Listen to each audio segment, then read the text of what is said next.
Salve, salve pessoal, tudo bom? Estou aqui de novo para mais um Café com Pitacos, eu e meu cafezinho, claro que não pode faltar. E hoje a gente vai falar sobre os indicados ao Oscar 2021. Essa temporada maluca de filmes por causa da pandemia, o Oscar foi adiado só para abril. Os indicados também saíram hoje, geralmente eles saem com 2 meses de antecedência, costuma sair no início do ano. E muitos lançamentos, muitos filmes que seriam fortes candidatos ao Oscar ainda sequer estrearam, nem no cinema e muito menos no streaming, né? Então isso fez com que a temporada de 2020, além dela ser mais estendida, permitindo que filmes que estreassem ainda no início de 2021 pudessem concorrer, muitas apostas ficaram de fora. O resultado prático que a gente tem é uma lista com muita diversidade, né? Um tema que foi muito comum nas últimas edições do Oscar e que esse ano a gente tem uma lista, sim, repleta de diversidade. Para vocês terem uma ideia, o Mank, que é o filme do David Fincher, da Netflix, lidera com 10 indicações. Cá entre nós, não deve ganhar nenhuma, tá? A minha aposta de Titanic para esse ano, né? Titanic no sentido do barco, não do filme. Vai afundar e não vai levar nada, não deve levar nada.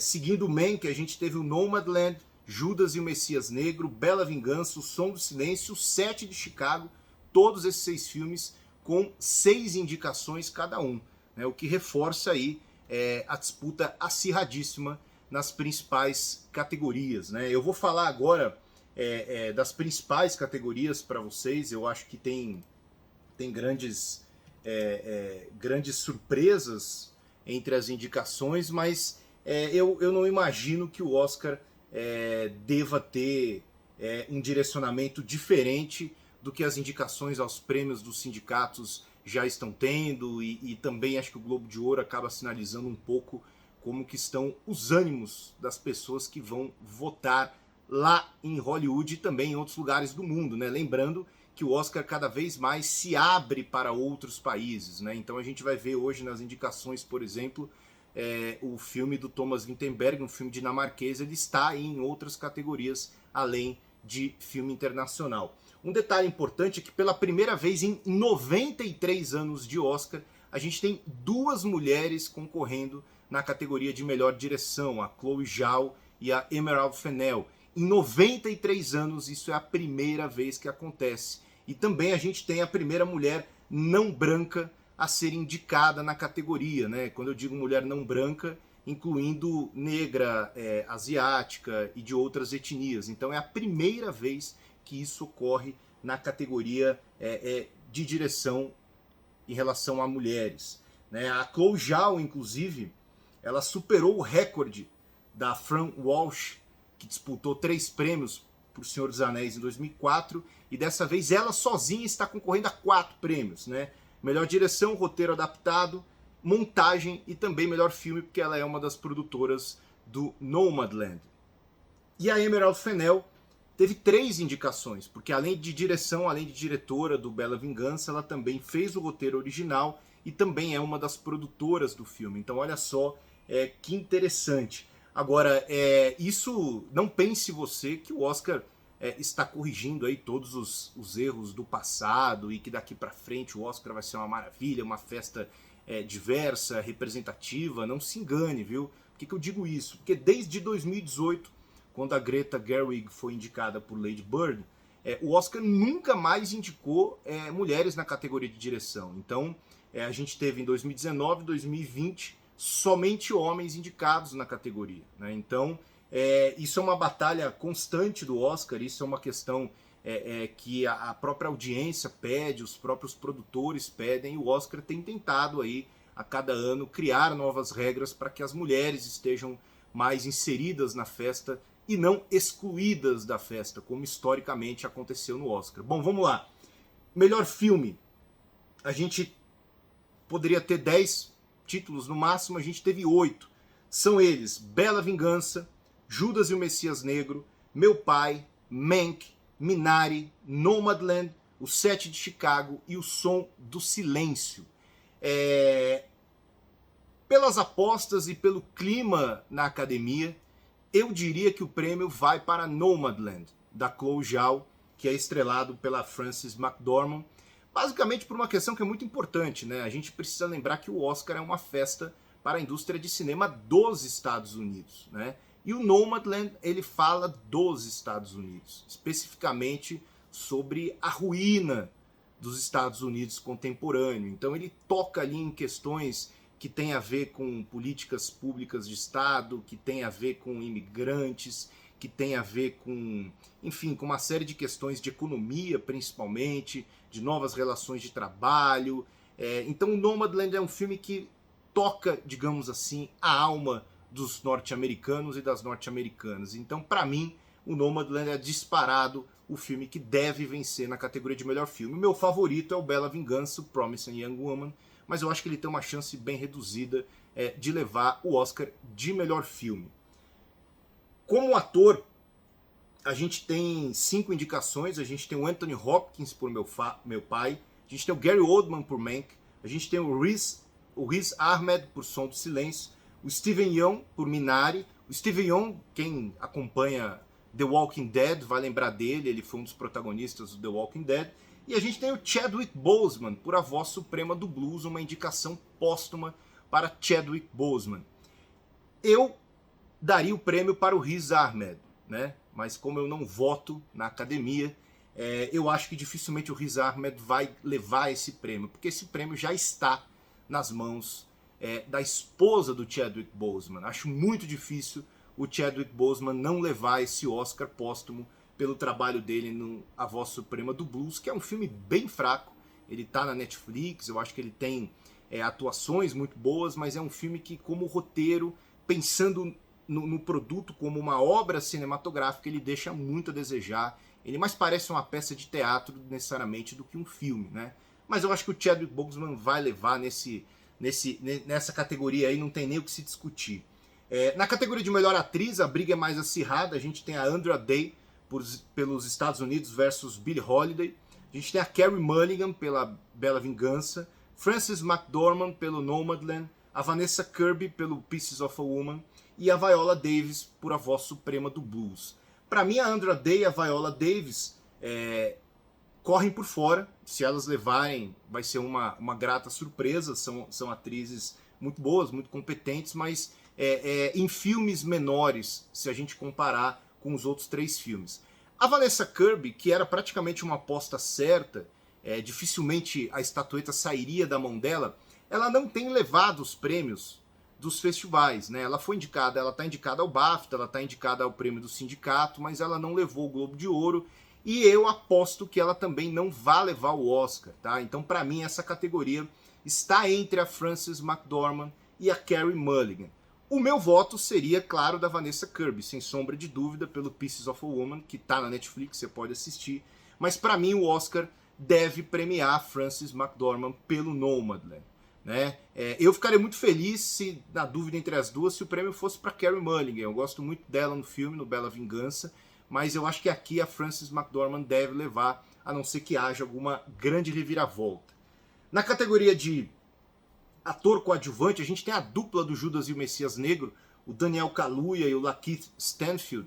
É interessante porque esse filme, em tese, ele não tem um protagonista, né? É um filme com vários protagonistas, então os dois aqui são concorrentes na categoria de ator coadjuvante. A gente tem o Leslie Odom Jr. por Uma Noite em Miami, que é um filme que praticamente não apareceu nas indicações, filme dirigido pela Regina King, que está disponível no Prime Video da Amazon. A gente tem o Paul Hatt de O Som do Silêncio, e a gente tem o Sacha Baron Cohen por O Sete de Chicago, que também está na Netflix. E O Som do Silêncio está no Prime Video também. Então, eu vou votar, a minha aposta, né, vai seguir o prêmio do Globo de Ouro, que é o Daniel Kaluuya, por Judas e o Messias Negro. Talvez entre ele e o Lakeith Stanfield, eu acho que o Lakeith está um pouquinho melhor do que o Daniel Kaluuya, né? Os dois vocês devem conhecer do Corra, do Jordan Peele, eles já contracenaram junto com no Corra, e a química deles está muito bonita, né? Pra gente ser justo, acho que eles poderiam até dividir esse prêmio, né? É possível, né? Quem sabe? Mas eu acho que tanto o Daniel quanto o Lakeith, se qualquer um dos dois levar esse prêmio por Judas e o Messias Negro, que é um filme muito bom, eu ficaria muito feliz. Atriz coadjuvante, a gente tem a Amanda Seyfried pelo Mank, da Netflix. A gente tem Glenn Close, por Era Uma Vez um Sonho, também da Netflix, que está muito caricata no filme. Acho que foi mais um prêmio de consolação pela carreira da Glenn Close, porque eu acho que ela não deve levar. A gente tem a Olivia Colman, por Meu Pai. A gente tem a Maria Bakalova, pelo Borá, parte 2, né? Fita de cinema seguinte, que é o título oficial dele. E a gente tem a Yoon Jung, pelo Minari, é a vovó do Minari. Eu confesso que eu ficaria muito feliz se a vovó do Minari levasse esse prêmio. Ela não deve levar, eu acho que a Maria Bakalova, na casa de apostas aí, ela tem sido a favorita e ela deve levar. Né? Então acho que a briga está entre as duas, né? Entre a vovó do Minari e a Maria Bakalova pelo Borá, parte 2. Então o Borá possivelmente vai levar um prêmio, pelo menos um Oscar, para casa. Né? Você jamais imaginaria que isso pudesse acontecer. Prêmio de melhor direção, como eu disse lá no início do vídeo, a gente tem duas mulheres indicadas à melhor direção pela primeira vez na história do Oscar. A Chloe Zhao pelo Nomadland e a Emerald Fennell pelo Bela Vingança. A gente tem também o David Fincher pelo Mank, a gente tem o Lee Isaac Chung pelo Minari e a gente tem o Thomas Vinterberg. Então a gente tem, além das duas mulheres, um diretor dinamarquês, um diretor com ascendência oriental e o David Fincher. Né? Então acho que essa categoria de direção ela mostra um pouco de para onde o Oscar quer caminhar daqui para frente. Né? Eu fico muito feliz quando eu vejo essa diversidade. Né? O Thomas Vinterberg, apesar dele ser dinamarquês, ele é figurinha carimbada em Hollywood, dirige muito videoclipe, é amigo do Lars Ulrich, baterista do Metallica, já dirigiu videoclipe pro Metallica. Enfim, eu acho que esse prêmio está dividido entre as duas mulheres. Né? Eu acho que a Chloe Zhao vai levar, porém ficaria muito feliz se a Emerald Fennell também levasse. Né? Eu gosto muito do Bela Vingança, apesar de odiar esse título em português, eu já disse em outro vídeo, né? O Promising Young Woman é um título muito mais simbólico, que traz muito mais coisas embutidas do que simplesmente Bela Vingança. E inclusive Bela Vingança dá um baita spoiler do filme, né? Mas enfim, o meu voto seria na Emerald Fennell, mas eu acho que a academia vai na Chloe Zhao. Acho muito difícil ela perder esse prêmio. Nas categorias de roteiro, a gente tem a disputa aí pela Emerald Fennell, com Bela Vingança, o Lee Isaac Chung por Minari, o Aaron Sorkin por O Sete de Chicago, Som do Silêncio, que é um roteiro escrito a 6 mãos, e o Judas e o Messias Negro, um roteiro escrito a 8 mãos. Né?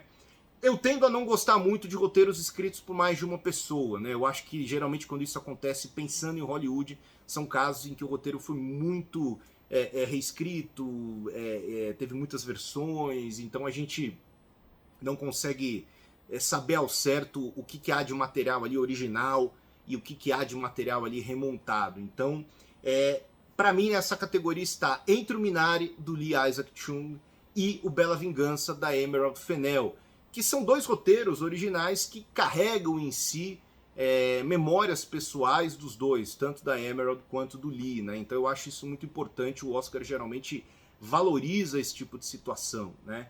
E o Sete de Chicago, convenhamos, é um filme pesado, chato pra caramba, é um porre assistir, com todo respeito ao Aaron Sorkin. Mas o Aaron Sorkin, ele faz aquele tipo de cinema que é muito dependente dos diálogos, das palavras, então também fica parecendo que você tá vendo uma peça de teatro, né? O filme tá na Netflix, você pode ver, me desculpe aí quem gostou do Sete de Chicago, eu acho um filme ok, até mediano, mas assim, como experiência de cinema, tanto Minari quanto Bela Vingança, eles são muito maiores, né? São roteiros justamente que não dependem da palavra, eles trabalham a ação cinematográfica, os silêncios, a música, a fotografia, né? Isso é importante, né? Quando a gente fala em roteiro, não é só você despejar ali no papel um monte de palavra, né? Então eu acho que o Oscar deve premiar ou a Emerald Fennell ou o Lee Isaac Chung. Roteiro adaptado, a gente tem Meu Pai, a gente tem Borá, fita de cinema seguinte, Nomadland, O Tigre Branco e Uma Noite em Miami. Eu pessoalmente ficaria muito feliz se o Tigre Branco levasse esse filme, né?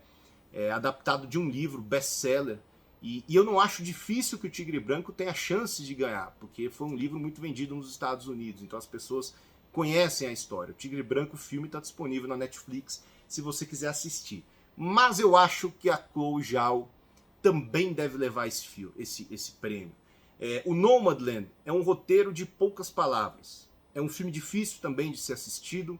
é um filme que tem um ritmo muito lento, é um filme que, de certa maneira, se você não conhece o básico, digamos assim, dos Estados Unidos, em termos de história, de geografia, de economia, de política, você vai boiar, você vai viajar. Então eu acho que a Chloe Zhao, ela conseguiu fazer uma obra em que, primeiro, ela depende pouco das palavras e ela depende mais dos atores e das atrizes. Isso é muito bonito. Ela trabalha com atores e atrizes não profissionais, que interpretam personagens que carregam o mesmo nome deles e delas na vida real. Então isso é bem interessante, porque quando o filme termina você fala, pô, uai, mas eu achei que era uma ficção, era um documentário, não é? E ela brinca muito com isso, né? E ela gosta de construir a história a partir das experiências pessoais desses atores e atrizes não profissionais. Por isso que eu acho que o roteiro adaptado de Nomadland vai levar, sem sombra de dúvida. Eu vou falar rapidamente agora a fotografia.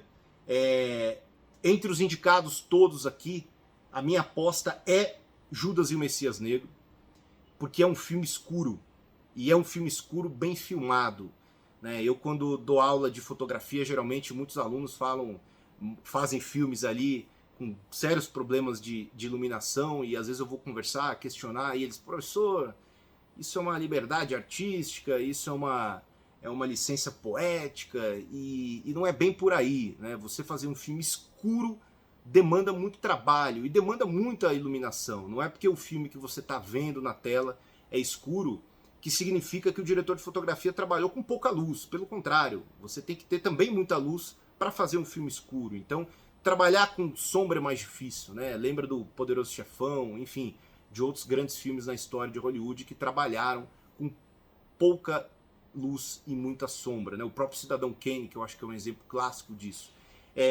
Agora, por esse fato do filme trabalhar com muita sombra, eu acho que o Judas e o Messias Negro se distancia um pouco do mainstream, né?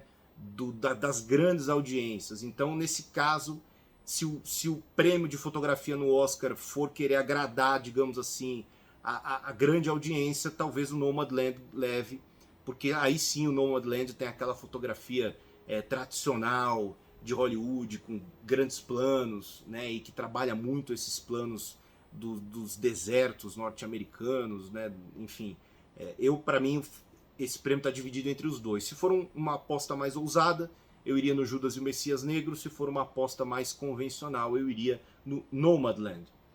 Edição, eu não vou nem falar os outros concorrentes, mas para mim, as duas melhores edições de 2020 são O Som do Silêncio e o Bela Vingança.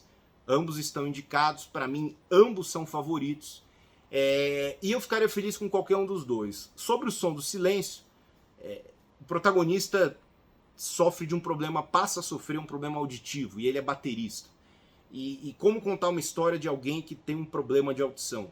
Então eu acho que a edição do filme sabe trabalhar muito bem isso. Então é um filme que tem muitos silêncios, é um filme que tenta emular um pouco no espectador aquilo que o protagonista está sentindo, a falta de audição dele. Então eu acho que esse trabalho de edição no Som do Silêncio é bem interessante. Sobre o Bela Vingança, pô, a edição do Bela Vingança é uma delícia, né? Porque ela trabalha com música, ela trabalha com ruído, ela trabalha com cortes rápidos, ela trabalha com cortes mais lentos, ela trabalha com diversos ritmos e diversas métricas de montagem, né?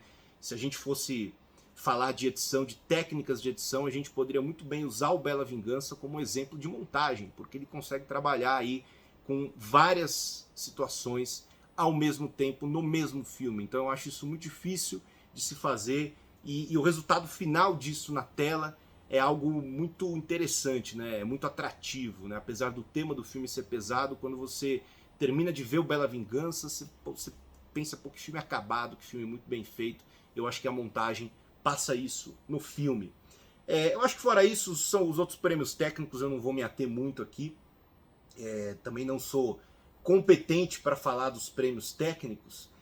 Só um detalhe aqui, o Destacamento Blood, que é o último filme de Spike Lee disponível na Netflix, foi indicado apenas a melhor trilha sonora musical, né? Então ele foi esnobado com louvor no Oscar, né? Ele não recebeu nenhuma outra indicação que não seja essa. E eu acho até que ele vai levar, viu? Não sou músico, mas acho que a trilha sonora musical dele é bem interessante. Outros comentários que eu queria fazer sobre a categoria de melhor documentário. Como já era previsto, né, o Oscar divulgou uma shortlist com 15 documentários e desses 15 eles fecharam em 5. Quais são os 5? Collective, que levou o prêmio de documentário internacional, não é tudo verdade, muitos brasileiros já puderam assistir, eu vi, é um filme muito bom. Collective é um documentário da Romênia. O Espião, que tem 2 títulos no Brasil, no Globoplay ele está como espião, mas ele foi lançado aqui também, não é tudo verdade, como agente duplo. É um filme chileno, chamado El Agente Topo, então você pode ver o espião no Globoplay. Time, que você pode ver no Prime Video, que é um documentário bem interessante, já falei do Time aqui no canal 3 em Cena, já falei do Espião também, já falei do Collective também, ó que beleza.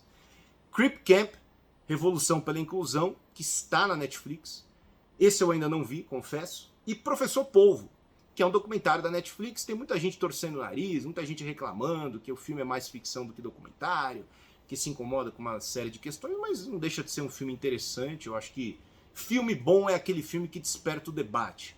Quando o filme não desperta debate, quando ninguém fala nada, é porque o filme é ruim. Então, goste você ou não de Professor Polvo, eu acho que é um filme interessante, que faz sentido estar aí na premiação. Acho difícil esse prêmio.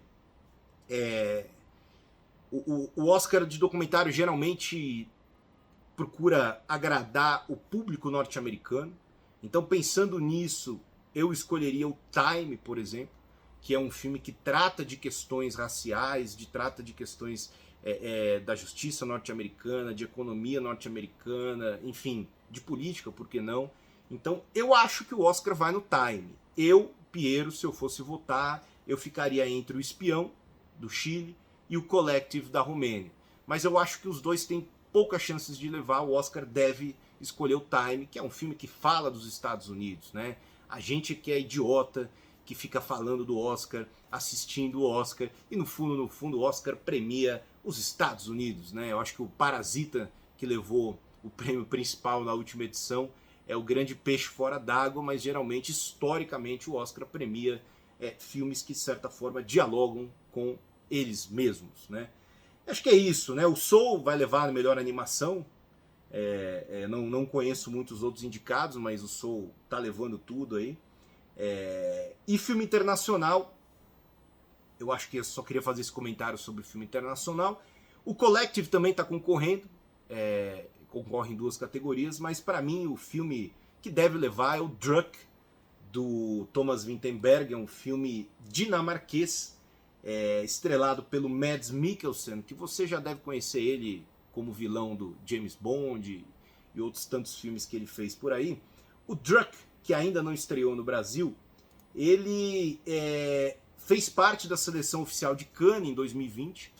2020 não teve premiados em Cannes, né, por causa da pandemia, e certamente o Druck seria um dos fortes candidatos. O Druck tem uma premissa bem interessante, né? Amigos lá na Dinamarca, 4 amigos que são professores, começam a fazer um experimento de ingerir bebida alcoólica diariamente. E o fato deles ingerirem bebida alcoólica diariamente, em tese, faria com que eles conseguissem se livrar dos problemas do dia a dia, digamos assim. É claro que essa experiência, eu não vou dar spoiler, acaba seguindo por um caminho que eles não imaginavam, né? Então ele é um filme bem duro, assim, bem cruel, não só sobre o alcoolismo, mas também sobre a maneira como a gente encara a vida, né? Eu acho que o Druck, ele, de certa forma, é um filme que dialoga sobre a necessidade que a gente tem em se inserir na sociedade e como que é a nossa percepção do outro e a percepção do outro sobre a gente, né? E como que isso nos afeta. Então, para mim, é um filme muito bom. Poderia até ter sido indicado a melhor filme, né? Sem sombra de dúvida. Mas, enfim, deve levar. Dificilmente o filme internacional sai das mãos de Thomas Vinterberg e seu Druck. Beleza, pessoal? Esses foram os meus comentários sobre os indicados ao Oscar 2021. Vejam os filmes, acho que a maioria deles está disponível para vocês aí nos canais de streaming. Poucos que ainda não estrearam no Brasil. Nomadland e o Bela Vingança são 2 que eu me lembro que ainda não estrearam, mas vão chegar em breve, aguente aí.